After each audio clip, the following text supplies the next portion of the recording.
नमस्कार दोस्तों, welcome to आरंभ एजुकेशन एम्पावरिंग एस्पिरेंट्स। देखिए, आज की वीडियो में हम लोग जनपद पंचायत वाला पिछली क्लास में हम लोग स्टार्ट किए थे।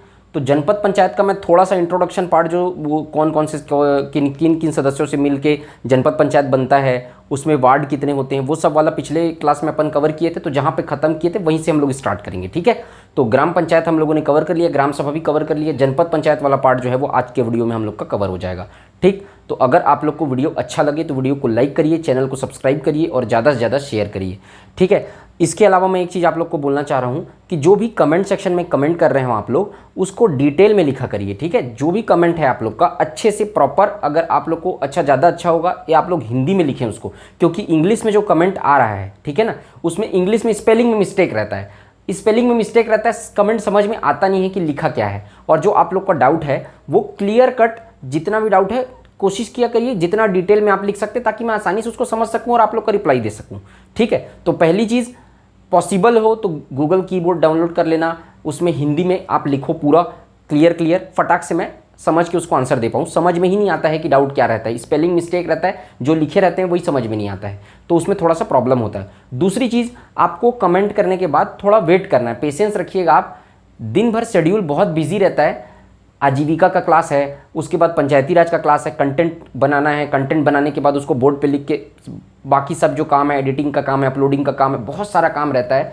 तो उसके लिए क्या रहता है, टाइम का शेड्यूल मैनेज करना बहुत मुश्किल हो जाता है। उसके बीच से उसके बाद कमेंट सेक्शन को पढ़ना, कमेंट का जवाब देना, ठीक है। लाइव जब आप लोग आते हैं, जो प्रीमियर रहता है उस पर कुछ चीज़ों का जवाब देना, थोड़ा सा बिजी शेड्यूल रहता है। तो आप लोग मैनेज करके चलेंगे कि जब कमेंट कर दिए तो आपको तुरंत रिप्लाई नहीं आएगा, उसका रिप्लाई करने के चाहिए आपको, अगर कहीं आंसर तो वेट करना पड़ेगा। मेरे पास जब समय रहेगा मैं उसमें आप लोग का रिप्लाई जरूर दूंगा, उसके लिए निश्चिंत रहिए। आप लोग हर क्वेश्चन का रिप्लाई दूंगा, लेकिन थोड़ा सा समय आप लोग मैनेज करके चलिएगा, वेट करिएगा थोड़ा रिप्लाई का, ठीक है, हड़बड़ी मत करना।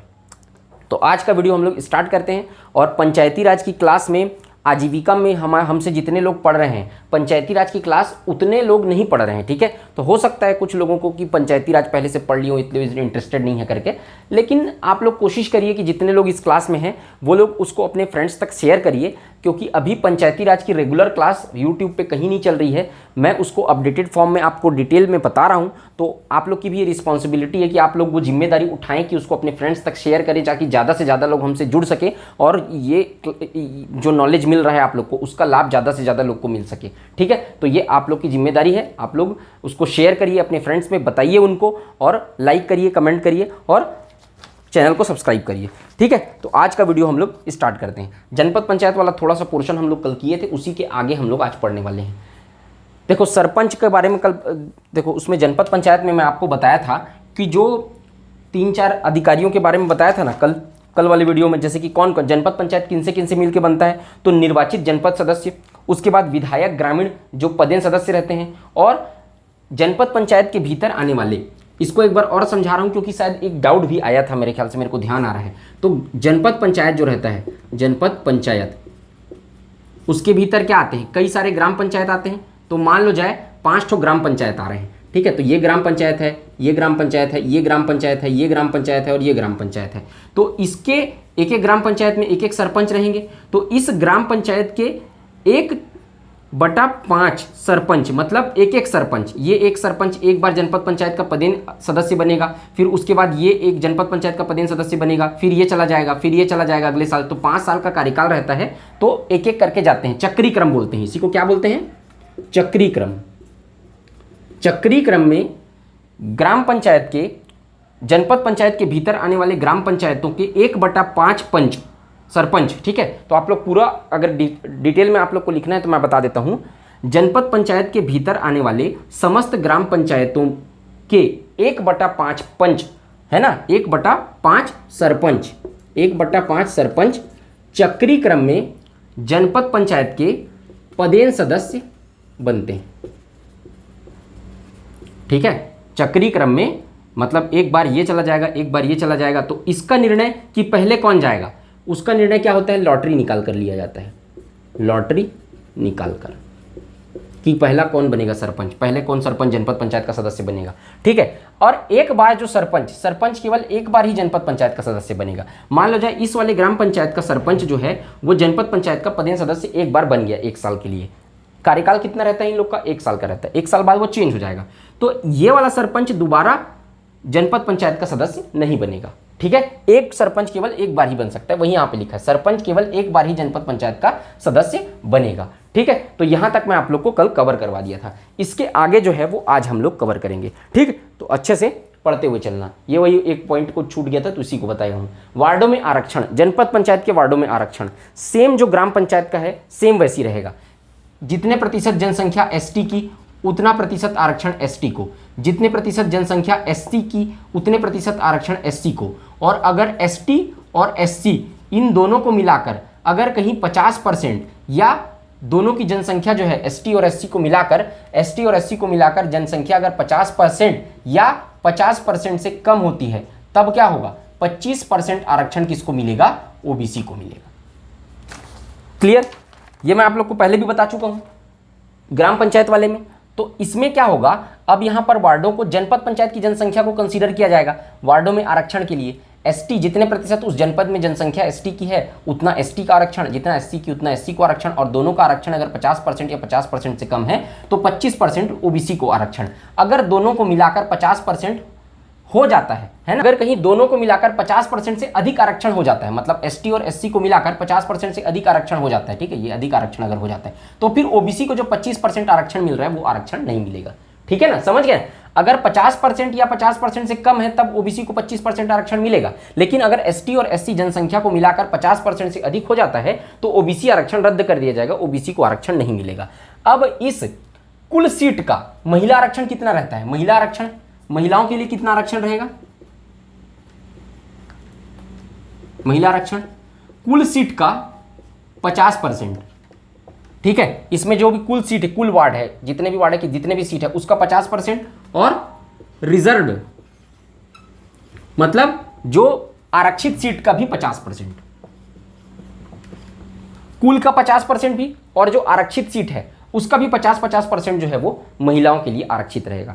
ये 73वां संविधान संशोधन से नहीं जोड़ा गया है। 73वां संविधान संशोधन के तहत 33% आरक्षण की बात कही गई है, लेकिन छत्तीसगढ़ में देखो 73वां संविधान संशोधन पूरे भारत के लिए है, लेकिन स्टेट अपने लिए क्या कर सकता है, अलग पॉलिसी बना सकता है। राज्यों को ये उत्तरदायित्व है, क्योंकि भारत क्या है, भारत राज्यों का संघ है, ठीक है। भारत क्या है, राज्यों का संघ है। तो संघ का मतलब क्या होता है, संघ का मतलब होता है 50% शक्ति केंद्र सरकार के हाथ में और 50% शक्ति कितने, स्टेट गवर्नमेंट के हाथ में, सेंट्रल गवर्नमेंट और स्टेट गवर्नमेंट, ठीक है। 50% शक्ति किसके हाथ में, केंद्र सरकार के हाथ में, और 50% शक्ति किसके हाथ में, राज्य सरकार के हाथ में। तो ये संघात्मक शासन व्यवस्था वो शासन व्यवस्था होती है जिसमें शक्तियों का विभाजन होता है, सेंट्रलाइज्ड नहीं होता पावर, डिसेंट्रलाइज्ड होता है, विकेंद्रीकरण होता है। विकेंद्रीकरण का मतलब डिसेंट्रलाइजेशन, ठीक है। तो 50% शक्ति केंद्र सरकार के हाथ में रहती है और 50% शक्ति राज्य सरकार के। तो यहां पर क्या है, कोई भी कानून अगर कहीं बनता है तो 50% शक्ति स्टेट गवर्नमेंट के हाथ में है,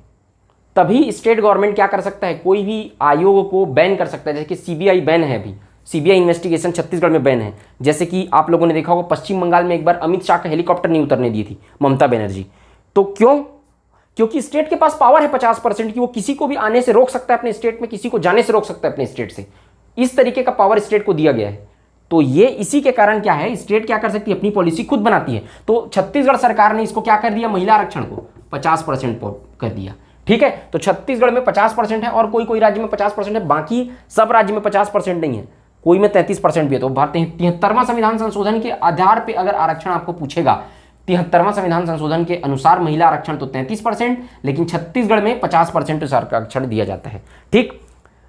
आरक्षण के लिए लॉटरी निकालने का अधिकार किसको रहता है, यहां पर कलेक्टर को रहता है। ये जो आरक्षण है वहां पर कौन सा जो सीट है वो किसके लिए रिजर्व रहेगा, ठीक है। मतलब कौन सा वार्ड, मान लो जाए कितना वार्ड होता है, मैक्सिमम मिनिमम कितना वार्ड होता है, यहाँ मिनिमम कितना वार्ड होता है जनपद पंचायत में 10 और मैक्सिमम 25। तो कौन सा वार्ड एसटी को रिजर्व रहेगा, कौन सा वार्ड एससी के लिए रिजर्व रहेगा, कौन सा वार्ड ओबीसी के लिए रिजर्व रहेगा, इसका निर्णय कौन लेता है, कलेक्टर लेता है। कैसे लेता है, लॉटरी निकाल कर लेता है। लॉटरी कैसे बताया था ना मैं आपको, 2 रहेगा बॉक्स, एक में एक ward number 1, ward number 2, ward number 3, ward number 4 का पर्ची रहेगा, वार्ड का पर्ची रहेगा। दूसरे वार्ड में क्या रहेगा? एसटी, दूसरे उसके बाद एससी एक पर्ची में लिखा रहेगा, एक पर्ची में ओबीसी लिखा रहेगा।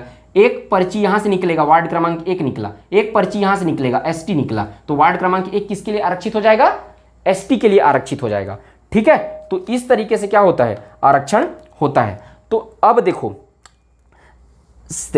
अब ये जो आरक्षण था, है ना, वार्डों में जो आरक्षण है वो किसके लिए आरक्षण था? सदस्यों के लिए, जनपद पंचायत के सदस्यों के लिए इस तरीके का आरक्षण है जिसमें जनसंख्या, जितने प्रतिशत जनसंख्या एसटी की है उतना प्रतिशत एसटी आरक्षण, ऐसा मैं बोला था ना। तो इसमें जनसंख्या किसका देखा जाता है? जनपद पंचायत की जनसंख्या देखी जाती है। किसके लिए? जब आप सदस्यों का निर्वाचन हो रहा है, जैसे कि सदस्यों के लिए बात की जा रही है, जनपद पंचायत सदस्य, है ना, यहां पर पूरा लिख लेना आप, जनपद पंचायत सदस्य। तो जब जनपद पंचायत सदस्यों की बात हो रही है और उनके आरक्षण की बात हो रही है तो जनपद पंचायत की जनसंख्या को आधार माना जाता है। जनपद पंचायत की जनसंख्या को आधार माना जाता है सदस्यों के लिए। लेकिन अगर अध्यक्ष की बात हो रही है जनपद पंचायत के, तो जनसंख्या किसका आधार माना जाएगा? जिला पंचायत का।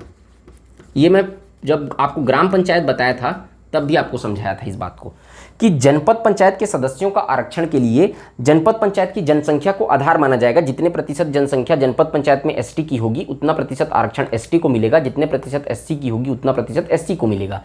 लेकिन अगर यहीं पर अध्यक्ष पद के आरक्षण की अगर बात हो रही है तो सेम ये प्रोसेस पूरा सेम रहेगा, सिर्फ अंतर ये हो जाएगा कि अध्यक्ष के लिए जिला पंचायत की जनसंख्या को आधार माना जाएगा। एक जिला पंचायत के अंतर्गत 5 जनपद पंचायत अगर आ रहे हैं तो उस 5 जनपद पंचायत में कौन सा जनपद पंचायत किसके लिए रिजर्व रहेगा, इसके लिए निर्णय कैसे लिया जाएगा? उस जनपद पंचायत में जितनी जनसंख्या, अध्यक्ष पद के लिए बोल रहा हूं ना, उस जनपद पंचायत में जितने प्रतिशत एसटी है उतने प्रतिशत सीट एसटी के लिए आरक्षित रहेंगे। मान लो जाए उस जनपद पंचायत में 2% एसटी है तो 2 सीट एसटी के लिए आरक्षित हो जाएंगे। तो जनसंख्या किसका आधार माना जा रहा है? अध्यक्ष पद के लिए।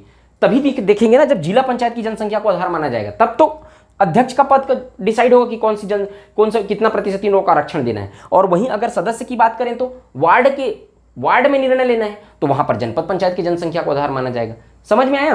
तो यहां पर सिर्फ जनसंख्या का परिवर्तन आ जाएगा सदस्य और अध्यक्ष में। तो यह चीज भी आप लोगों को याद रखनी है। ठीक, समझ में आ गया? क्लियर। आरक्षण के लिए लॉटरी कलेक्टर निकालेगा। अब जब ये जो आरक्षण है, ठीक है, जो आरक्षण की मैं बात किया हूं आप लोग को, ये सबको आप लोग नोट करेंगे ना जितना मैं बोलते जा रहा हूं।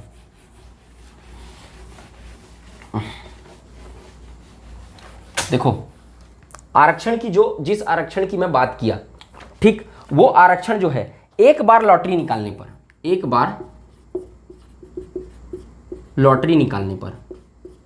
5 साल में एक बार लॉटरी निकलेगा। एक बार लॉटरी निकालने पर 2 सामान्य निर्वाचन के लिए सीट आरक्षित रहेगा। ठीक है, जैसे कि वार्ड नंबर 2 एसटी के लिए आरक्षित हो गया तो वार्ड नंबर 2 10 साल के लिए एसटी के लिए आरक्षित रहेगा।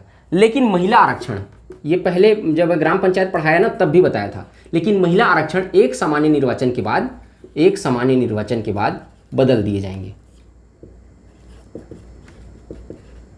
मतलब अगर वार्ड नंबर 2 एसटी फीमेल के लिए आरक्षित है तो ये केवल 5 साल के लिए आरक्षित रहेगा। 5 साल के बाद क्या होगा? वो चेंज हो जाएगा।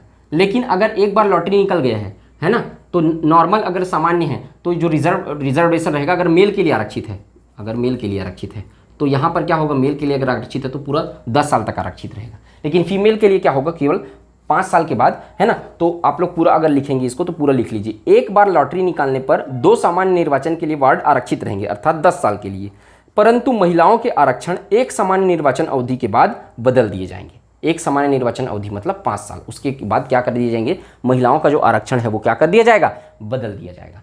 ठीक, तो याद रखना इसको। तो ये हो गया आपका आरक्षण पूरा किस तरीके से होता है। बहुत ज़्यादा डिफरेंस नहीं है ग्राम पंचायत से, एकदम 19-20 का डिफरेंस है। ठीक है, तो वो डिफरेंस को मैं आपको बताते हुए चल रहा हूँ। ये सब चीज़ को मैं ग्राम पंचायत में भी हम लोग पढ़े हैं। अब अध्यक्ष उपाध्यक्ष पद का निर्वाचन, अध्यक्ष उपाध्यक्ष पद के लिए निर्वाचन के लिए क्या होगा? अच्छा हाँ, अब देखो ये आरक्षण वाला प्रोसेस खत्म हो गया जनपद पंचायत में। जनपद पंचायत में कितने वार्ड होते हैं वो आप लोग जान गए। जनपद पंचायत में किससे मिलकर जनपद पंचायत बनता है वो भी आप लोग समझ गए। अब अध्यक्ष उपाध्यक्ष पद का निर्वाचन देखते हैं। ये निर्वाचन प्रथम सम्मेलन नहीं है, प्रथम सम्मेलन का पहले का पार्ट है। तो उपखंड अधिकारी राजस्व, इसको ध्यान रखना भाई, उपखंड अधिकारी राजस्व या अनुविभागीय अधिकारी राजस्व निर्वाचन होने के बाद जल्द से जल्द सम्मेलन बुलाएगा, जिसमें जनपद पंचायत के निर्वाचित सदस्य अपने बीच से अध्यक्ष और उपाध्यक्ष का निर्वाचन करेंगे। तो पहले तो यह समझ लो कि जनपद पंचायत में प्रत्यक्ष रूप से कौन निर्वाचित होता है। प्रत्यक्ष मतलब डायरेक्ट वोटिंग हम किसको जाके देखते हैं, तो जनपद सदस्य, जनपद सदस्य। तो जनपद पंचायत के जो सदस्य होते हैं वो प्रत्यक्ष निर्वाचित होते हैं। और अप्रत्यक्ष कौन निर्वाचित होता है, अप्रत्यक्ष निर्वाचन किसका होता है, अध्यक्ष और उपाध्यक्ष का, अध्यक्ष और उपाध्यक्ष, इन दोनों का क्या होता है, अप्रत्यक्ष निर्वाचन होता है। प्रत्यक्ष निर्वाचन जनपद सदस्य का होता है। तो अप्रत्यक्ष निर्वाचन होगा अध्यक्ष उपाध्यक्ष का, मतलब सदस्य, पहले हम लोग जाके जनपद सदस्य को वोट डालते हैं, अब जनपद सदस्य निर्वाचित हो गए, अब जनपद सदस्य क्या करेंगे, प्रथम सम्मेलन के पहले एक सम्मेलन होगा, उसको सम्मेलन प्रथम सम्मेलन नहीं बोला जाता, वो अध्यक्ष उपाध्यक्ष के लिए के निर्वाचन के लिए बुलाया गया सम्मेलन कहा जाता है। और वो सम्मेलन बुलाता है उपखंड अधिकारी राजस्व। निर्वाचन होने के बाद कोई फिक्स्ड डेट नहीं है, जल्द से जल्द लिखा हुआ है केवल पंचायती राज अधिनियम में, जल्द से जल्द सम्मेलन बुलाएगा जिसमें जनपद पंचायत के निर्वाचित सदस्य, ये जिसको हम लोग निर्वाचित करके भेजे हैं, तो वो लोग क्या करेंगे, अध्यक्ष और उपाध्यक्ष को चुन लेंगे, निर्वाचित कर लेंगे, अपने बीच से निर्वाचन उन लोग उसका क्या कर लेंगे, अध्यक्ष उपाध्यक्ष का कर लेंगे। क्लियर। अब ये निर्वाचन होने के बाद नाम का प्रकाशन होता है कि भाई अमुक व्यक्ति ये इस नाम का है, अध्यक्ष ये बना, उपाध्यक्ष ये बना, सदस्य ये बना, तो नाम प्रकाशन होता है। तो जिला संयुक्त संचालक या उप संचालक क्या करेगा, नाम का प्रकाशन करेगा। किसके, ये सब पदाधिकारी लोग के नाम का प्रकाशन कौन करेगा, जनपद पंचायत में जिला संयुक्त संचालक और उप संचालक करेगा। ठीक है। और ग्राम पंचायत में कौन करता था, अनुविभागीय अधिकारी राजस्व। जनपद पंचायत में कौन करेगा, जिला संयुक्त संचालक या उप संचालक उस नाम का प्रकाशन करेगा। और उसके बाद नाम प्रकाशन के बाद प्रथम सम्मेलन बुलाया जाएगा। ठीक है। तो प्रथम सम्मेलन बुलाने का तिथि क्या है, ठीक है, तो मुख्य कार्यपालन अधिकारी क्या करेगा, नाम प्रकाशन के, तो सीईओ, चीफ एग्जीक्यूटिव ऑफिसर, मुख्य कार्यपालन अधिकारी, आप लोग हिंदी में भी लिखेंगे, मैं केवल इंग्लिश में लिखा हूं। तो प्रथम सम्मेलन क्या होगा, नाम प्रकाशन के 30 दिनों के भीतर सीईओ, जनपद पंचायत का सीईओ अर्थात मुख्य कार्यपालन अधिकारी, नाम प्रकाशन के 30 दिन के भीतर मुख्य कार्यपालन अधिकारी जनपद पंचायत का प्रथम सम्मेलन बुलाएगा और प्रथम सम्मेलन की तारीख से 5 वर्ष तक का कार्यकाल जनपद पंचायत पूर्ण करेगी। मतलब जनपद पंचायत का जो कार्यकाल है उसकी गणना किस तारीख से की जाती है, प्रथम सम्मेलन की तारीख से की जाती है।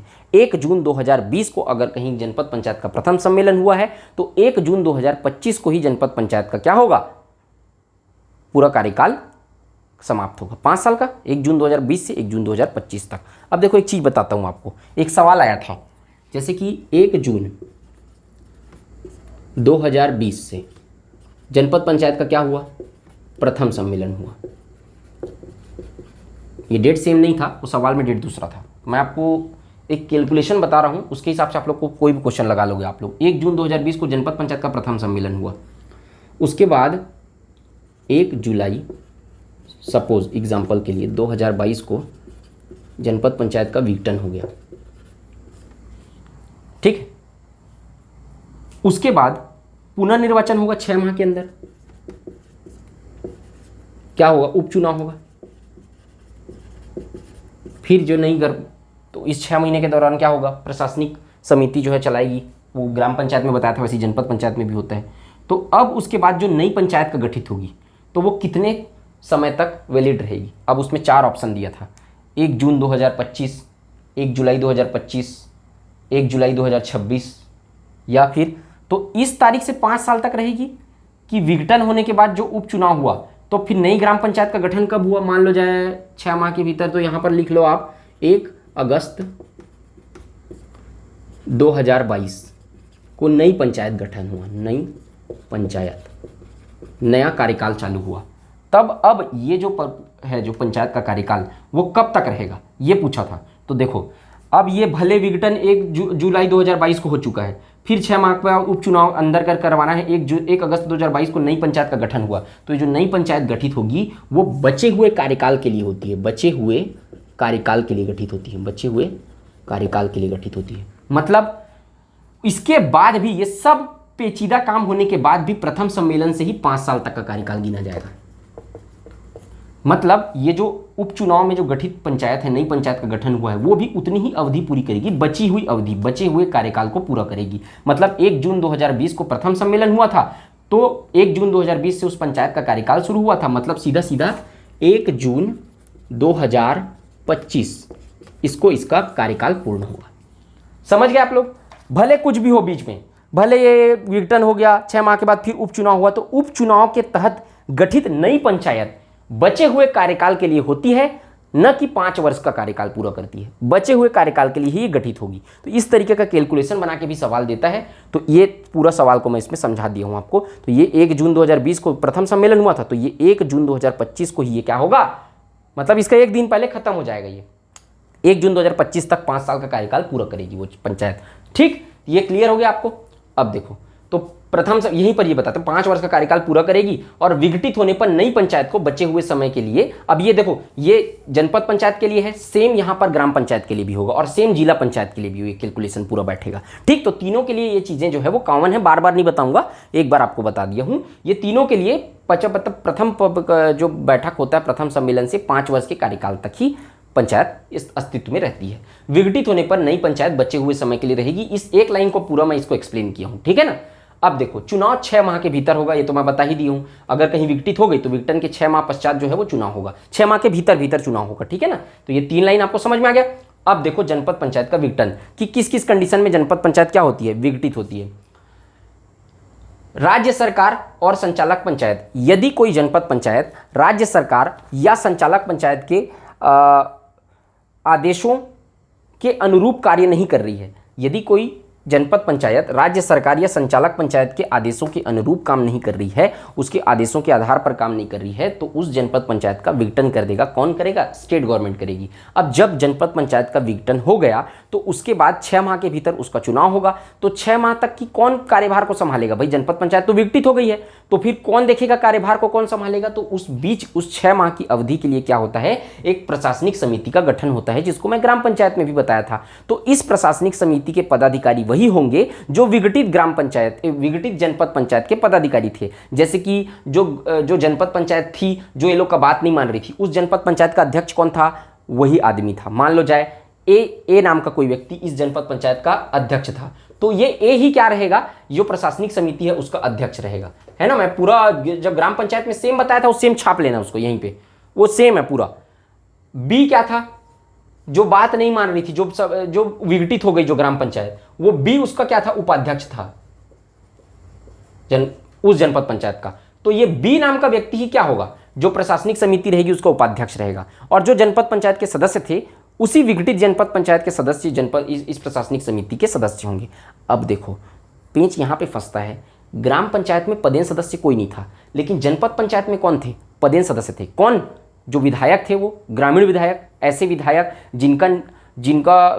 ऐसे विधायक जिनका निर्वाचन क्षेत्र के भीतर क्या आ रहा था, वो जनपद पंचायत आ रहा था। तो उस जनपद पंचायत के पदेन सदस्य कौन थे? वो विधायक लोग पदेन सदस्य रहेंगे उस जनपद पंचायत के।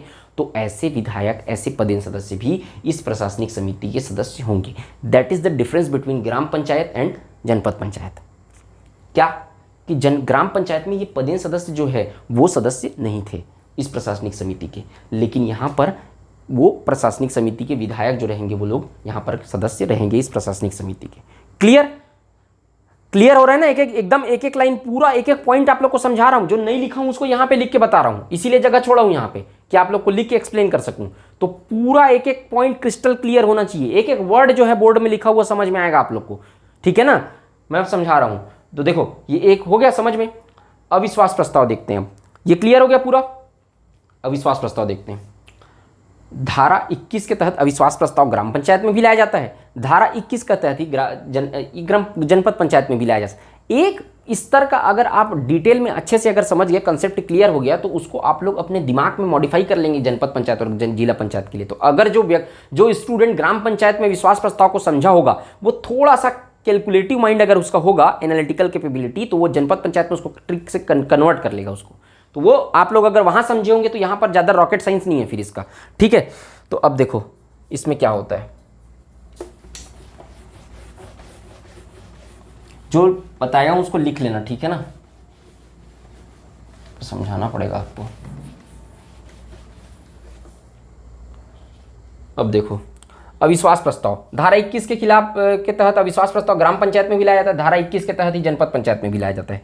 किसके द्वारा लाया जाता है? तो निर्वाचित जनपद सदस्यों के द्वारा लाया जाता है। ग्राम पंचायत में किसके द्वारा लाया जाता था? निर्वाचित पंचों के द्वारा लाया जाता था। किसके खिलाफ लाया जाएगा? तो मैं क्या बताया था, अविश्वास प्रस्ताव किसके खिलाफ लाया जाएगा? अविश्वास मतलब अविश्वास अप्रत्यक्ष निर्वाचित।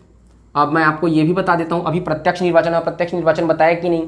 तो जनपद पंचायत में अप्रत्यक्ष निर्वाचित कौन होता है? अध्यक्ष। और अप्रत्यक्ष निर्वाचित कौन होता है? उपाध्यक्ष। तो जनपद पंचायत में किसके खिलाफ लाया जाएगा? अध्यक्ष और उपाध्यक्ष।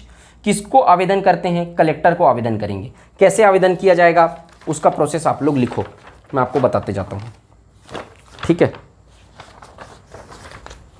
अविश्वास प्रस्ताव के लिए आवेदन कैसे किया जाएगा? जैसे ग्राम पंचायत में किया गया था।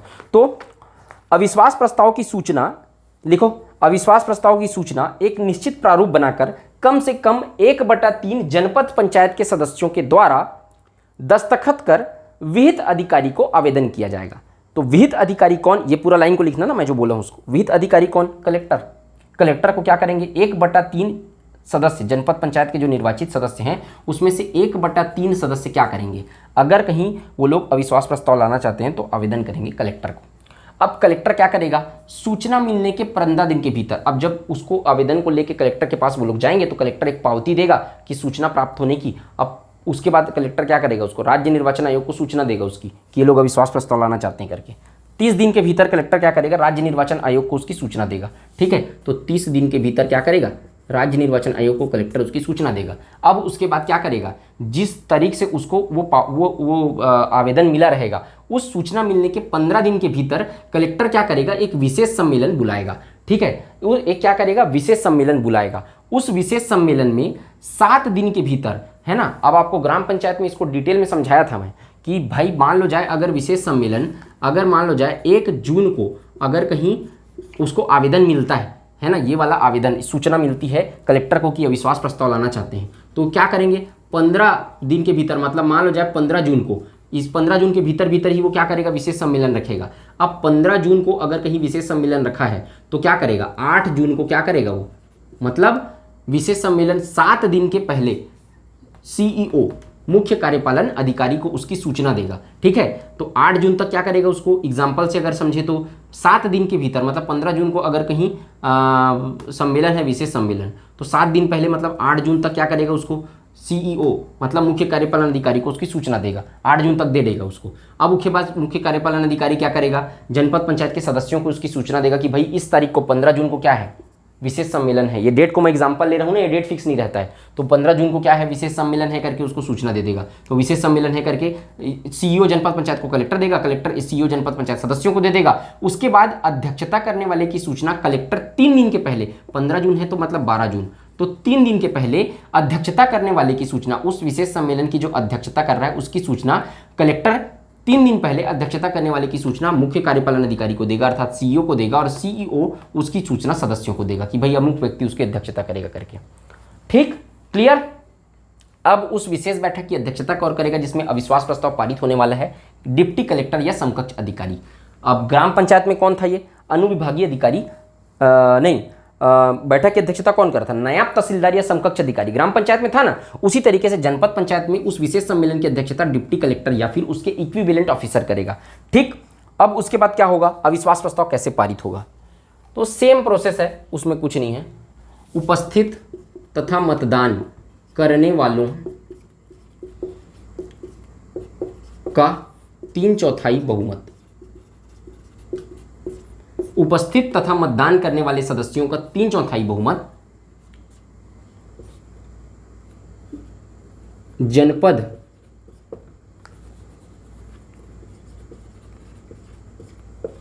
पंचायत का गठन करने वाले कुल निर्वाचित सदस्यों के 2/3 बहुमत। ठीक है, इसको पूरा लिख लेना। अब यहां पर ध्यान देने वाला बात क्या है? जनपद पंचायत का गठन तो किससे मिलके होता है? निर्वाचित। जनपद पंचायत में कौन कौन सदस्य शामिल होते हैं? निर्वाचित प्लस पदेन।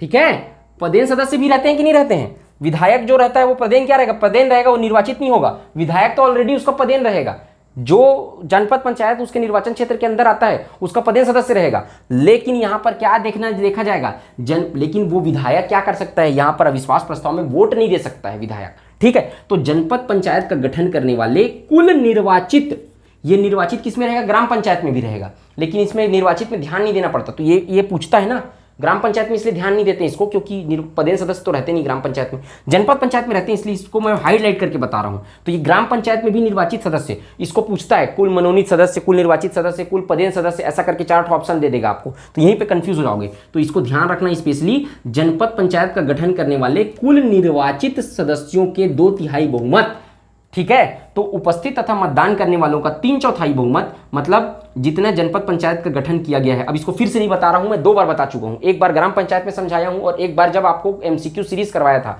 तो एमसीक्यू सीरीज में भी पूरा बताया था, तो आप लोग उसको जाके देख लेना। उपस्थित तथा मतदान करने वालों का 3/4 बहुमत, जो जनपद पंचायत का गठन करने वाले कुल निर्वाचित सदस्यों के 2/3 बहुमत से ज्यादा अगर हो जाता है, ये कैलकुलेशन बढ़ जाता है, ये ज्यादा हो जाता है इससे, तो क्या हो जाएगा, पारित हो जाएगा।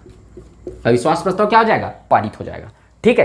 अब अविश्वास प्रस्ताव पारित हो गया, तो अविश्वास प्रस्ताव पारित होने के 10 दिन के भीतर अगर मान लो जाए ए नाम के जनपद पंचायत अध्यक्ष के खिलाफ अविश्वास प्रस्ताव पारित कर लिया गया, अब ये क्या होगा, ये मतदान क्या होगा, गुप्त मतदान होगा, ये तो ध्यान रखना, गुप्त मतदान होता है, ठीक है। अब इसको लगता है ए नाम का जो अध्यक्ष है उसको लगता है कि मेरे खिलाफ षड्यंत्र रच के मेरे को क्या कर दिया गया है, अविश्वास प्रस्ताव पारित कर दिया गया है। तो ये क्या करेगा, 10 दिन के भीतर संचालक पंचायत से अपील कर सकता है। अपील किससे कर सकता है, संचालक पंचायत से कर सकता है।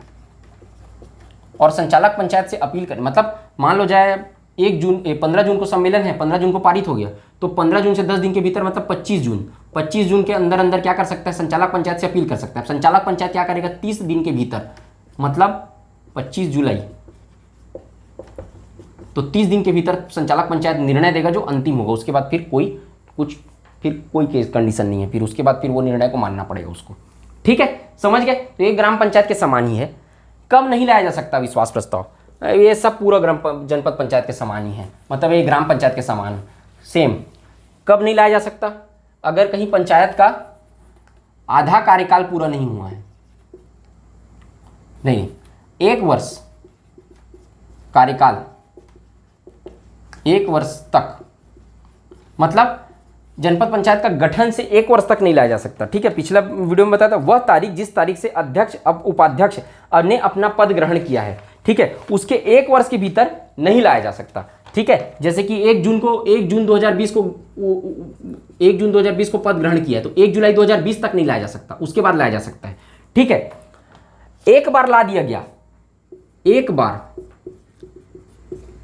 बार ला दिया गया, और अगर वो अविश्वास प्रस्ताव पारित नहीं हुआ है, तो जिस दिन अविश्वास प्रस्ताव पारित नहीं हुआ है उसके 1 वर्ष के भीतर तक नहीं लाया जा सकता, 1 वर्ष के भीतर नहीं लाया जा सकता, ठीक। मतलब क्या है,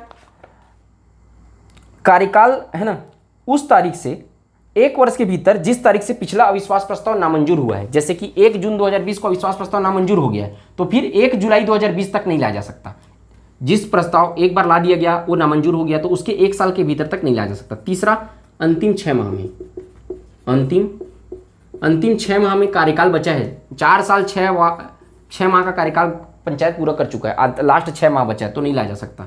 चौथा क्या रहेगा, एक और, ठीक है। बस ये 3 ही कंडीशन है, और दोनों, ये चीज को याद रखना, एक बार पूछ दिया था, दोनों प्रमुख और उप प्रमुख, मतलब कि अध्यक्ष और उपाध्यक्ष दोनों के खिलाफ अगर अविश्वास प्रस्ताव लाया गया है, तो दोनों का अलग अलग फॉर्मेटिंग बना के क्या किया जाएगा, ये आवेदन किसको, कलेक्टर को किया जाएगा। मतलब दोनों प्रमुख और उप प्रमुख, अध्यक्ष और उपाध्यक्ष के खिलाफ अविश्वास प्रस्ताव लाया गया है, तो दोनों के खिलाफ, दोनों के लिए अलग प्रारूप तैयार किया जाएगा और कलेक्टर के समक्ष उसको आवेदन किया जाएगा। तो ये होता है पूरा प्रोसेस जनपद पंचायत का पूरा, ठीक है। पूरा आपको बता दिया हूँ डिटेल में। अब इसके बाद त्यागपत्र वगैरह जो कुछ चीज़ें बची है उसको मैं बताया हूँ आपको, पूरा जिला पंचायत जब पढ़ा लूँगा, ग्राम जनपद जिला, तो उसके बाद फिर धीरे धीरे करके आपको पूरा टेबल के फॉर्म में बता दूंगा, ठीक है। तो मुझे उम्मीद है कि आज की क्लास आप लोग को अच्छे से समझ में आई होगी। अगर वीडियो अच्छा लगा हो तो वीडियो को लाइक करिए, चैनल को सब्सक्राइब करिए, ज़्यादा से ज़्यादा शेयर करिए। इसके बाद के वीडियो में जब हम लोग आएंगे तो इसके आगे का वीडियो देखेंगे, इसके आगे का पोर्शन हम लोग कवर करेंगे। अपने दोस्तों में शेयर करना ना भूलें इस वीडियो को। मिलते हैं नेक्स्ट वीडियो में। जय हिंद, वंदे मातरम।